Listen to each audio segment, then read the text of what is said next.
Kenapa sekarang kita berjamaah di masjid tapi tak bangkit? Karena tak mau tahu. Oh mati. Islam ini agama yang mengajarkan mau tahu dengan orang. Jangankan susah dia, jangankan dililit utang, bersinnya aja kita peduli. Hashim, yarhamukallah. Apa kata Abdurrahman bin Auf? Barakallahu laka fi malik, semoga Allah berikan berkah pada rumah-rumahmu. Wa barakallahu fi ahlik, semoga Allah berikan berkah pada keluarga, istri, anak-anakmu. Dullani ala suqikum, tunjukkan aku di mana pasar kota Al-Madinah Al-Munawwarah, karena dia ingin berdagang, berbisnis, berusaha. Begitulah Nabi mempersaudarakan sahabat-sahabatnya. Bapak Ibu yang dimuliakan Allah Subhanahu wa taala, setelah berjumpa dalam masjid, tahulah kita banyak yang di masjid ini tak sama, rambut sama hitam, nasib macam-macam. Ada yang kaya, ada yang miskin, ada yang berkuasa, ada rakyat jelata, ada orang yang alim, ada yang jahil. Tapi yang paling mulia adalah orang yang paling takut kepada Allah Subhanahu wa taala. Yang berkuasa jangan bangga, karena kekuasaan akan hilang.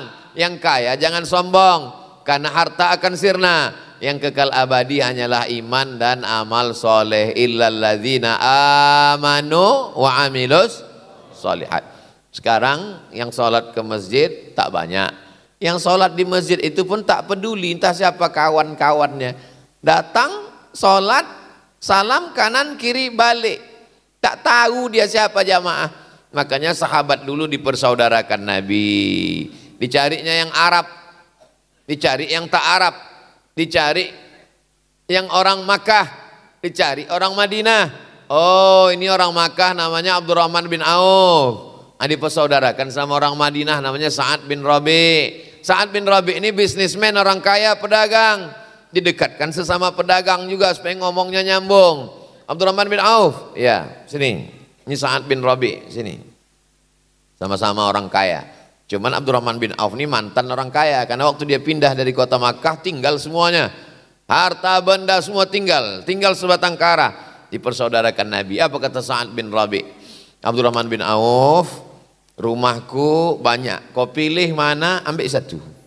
Waktu itu belum turun ayat membatasi, maaf, waktu itu mereka poligaminya unlimited, tak berbatas banyak bini itu, 10, 20, 100. Maka turunlah ayat membatasi, fankihu ma tabalakum minan nisa'i masna wa sulasa wa ruba'.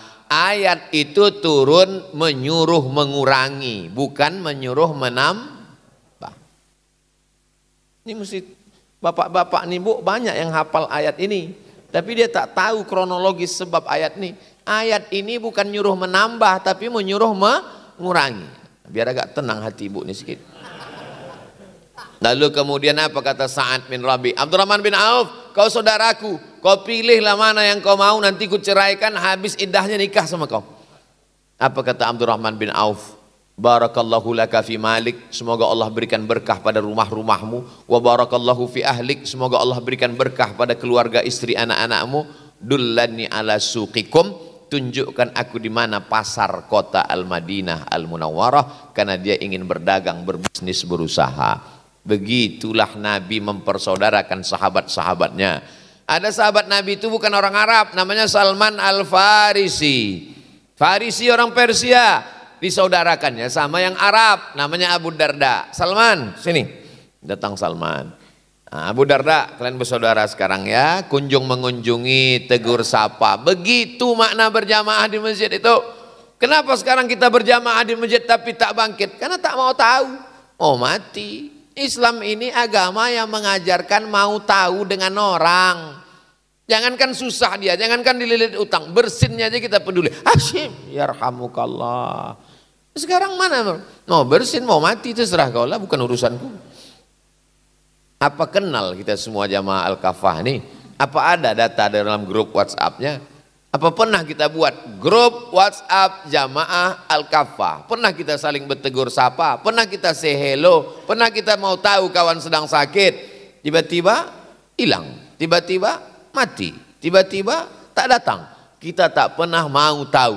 Jadi kita perbaiki. Islam ini mengajarkan la yu'minu ahadukum, kamu belum dianggap beriman hatta yuhibba li akhi, sampai kau sayang pada saudaramu ma yuhibbu li nafsihi, sama macam sayang pada diri sendiri. Akhirnya kita heran, kenapa jamaah saudara kawan-kawan kita itu kalau sudah hari libur penuh sampai ke jalan, ternyata di absen. Ada setorannya 10% dari gaji setor ke masjid, setor ke tempat ibadah. Kalau tidak nanti jenazahnya tidak diurus. Tempat kita terserahlah mau sembahyang tak sembahyang, mau bayar tak bayar, yang penting fardu kifayah. Coba kalau dibuat di pintu masjid, yang tak ke masjid jenazah silakan jalan sendiri. Saudaraku yang dimuliakan Allah Subhanahu wa taala, Islam ini agama yang kasih sayang. Islam ini agama yang lembut. Walaupun kau tak pernah ke masjid, tak pernah sedekah, tak pernah peduli, tak pernah datang, tapi kalau kau mati, jenazahmu tetap diurus. Yang pertama dimandikan, yang kedua dikafankan, yang ketiga disolatkan, yang keempat dikuburkan. Inilah yang membuat orang tak ke masjid. Oh, jadi kalau begitu salah ajaran Islam. Ajaran Islam tak salah, tapi orang zaman sekarang ini menyalah.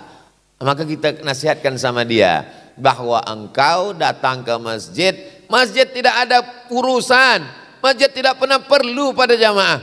Kitalah yang perlu kepada masjid, karena setiap tempat yang kita pijak, setiap tempat yang kita sujud bekas kening, ini akan bersaksi nanti di hadapan Allah Subhanahu wa taala. Pada akhirnya kan kita yang perlu masjid. Jamaah yang sombong, yang angkuh, tak pernah mau tahu dengan masjid, pada akhirnya kerandanya dibawa juga ke halaman masjid, dan Pak Imam yang baik hati tadi berkata, tolong masukkan jenazahnya. Selama ini tak mau masuk ke dalam. Pada akhirnya apa kata imam? Tolong bawakan dia ke dalam. Selama ini tak mau dia berada di belakang imam. Tapi apa kata imam? Tolong letakkan dia di muka aku. Jangan ke masjid sesudah terbujur kaku. Jangan ke masjid setelah terbaring dipikul orang. Jangan ke masjid tak mau di belakang imam, diletakkan di depan imam. Pak imam baik, dizikirkannya, didoakannya, diantarkannya ke jenazah. Setelah itu serahkannya ke malaikat mungkar nakir. Antam kalian kata dia. Saudaraku yang dimuliakan Allah Subhanahu wa taala. Jadi kepedulian kita ini, kalau ada grup alumni SD, grup alumni SMP, grup reunian SMA, grup kongko-kongko ketawa-ketawa, kenapa tak ada grup masjid? Alhamdulillah Pak Ustadz, grup masjid kemarin udah kami buat. Terus 2 bulan yang lalu bubar. Kenapa? Asik berkelahi aja isinya dalam. Ada apa dengan persaudaraan kita? Assalamualaikum Pak Haji, waalaikumsalam. Kalau tak salah saya pernah ke masjid nih dulu. Iya Pak Ustadz. Pak apa dulu yang bawa saya kemari ya? Oh Pak Anu Pak Ustadz. Mana Bapak tuh sekarang? Sejak tak terpilih jadi ketua tak pernah datang lagi Pak Ustadz. Apa ini? Ketua partai bisa akrab, ketua ormas bisa berjalan bersama. Kenapa pula ketua masjid tak datang-datang lagi ke masjid Merajuk? Buat masjid baru pula tuh. Jadi memang masjid ini punya Allah. Wa annal masajida lillah. Masjid ini punya Allah. Tapi pengurusnya mengurus dari mulai keran airnya, listriknya, kebersihannya mesti ada. Masjid ini Masya Allah tabarakallah. Saya terus terang, kulit saya ini tipis, tak tahan terlalu dingin. Masuk tadi ke masjid ini rasa masuk pesawat. AC di mana-mana. Bagus sekali masjid ini. Kadang di tempat lain tak terdengar suara ustadz itu, saking banyaknya kipas angin. Tapi di sini tak terlalu ada, tak ada malah kipasnya, AC-nya mantap luar biasa. Kalau bisa beginilah semua masjid di Indonesia, apa tak tenang kita ceramah? Tenang kita ceramah.